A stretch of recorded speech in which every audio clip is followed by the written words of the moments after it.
lighting has always been a really huge part of the Dead Space franchise. Lighting, right up there with the sound, is one of our key sort of tools of the trade when it comes to getting a really great horror atmosphere. On a lot of game teams, you won't have any dedicated lighters, just the people who build the sets sort of also throw the lights on them. Here we have as many lighters as we do character people, because to us, like, the lighting really is almost like a character. I always try to ask the lighters to have at least the light doing something, either fritzing or fading or changing color all the time.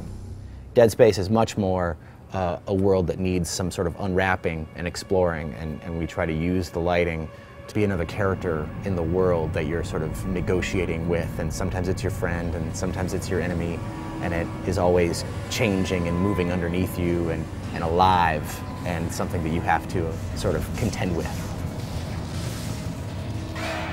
Having worked on Dead Space 1, and we were pretty much, our environments were the ship, the Ishimura ship, and we didn't have a lot of variety.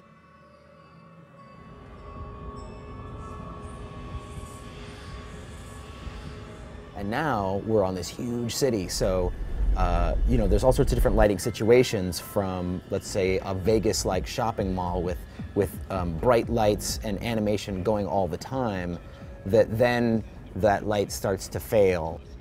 It's kind of different than what we're used to seeing in the traditional Dead Space, because it's brighter, and a lot of the spaces that we have are really dark. Depending on the space, there could be anything from like 10 lights to hundreds of lights.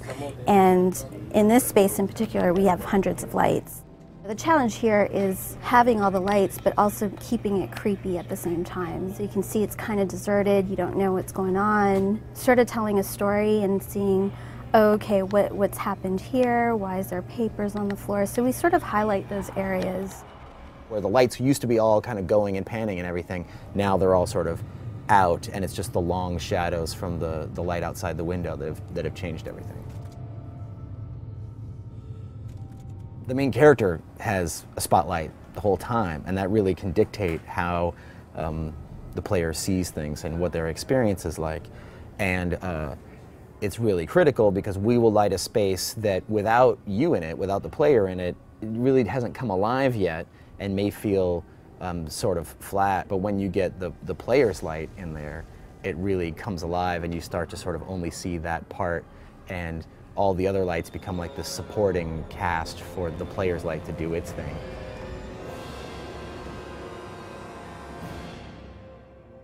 So we went back and looked at classical paintings, a lot of Rembrandt and a lot of the Dutch masters around that time, when they started to really get lighting in a tangible way, and those paintings were really about how the light came in, would illuminate a scene. And I think you can see a lot of that in sort of our strategy. A lot of times you see like stuff set on spaceships, right, sci-fi stuff. There's a lot of like beeps and boops and green light and red light and pink light and sort of, I don't know, it's like this candy cane world of high-techiness, and again, just trying to sort of show off the high-techness stuff. That can lead to sort of a fanciful, fantastical atmosphere, and that's not what we wanted at all, right? We want white and yellow lights that are sort of very realistic and conservative, that really lead to a grounded, believable atmosphere where bad things are really happening. I think the best inspiration comes from just real life. So people, the lighting team will come in and have examples, or they'll even, set up little tiny lights and do stuff at their desk, trying to sort of create interesting shadows or create little stories like that. And yeah, we're always looking for inspiration.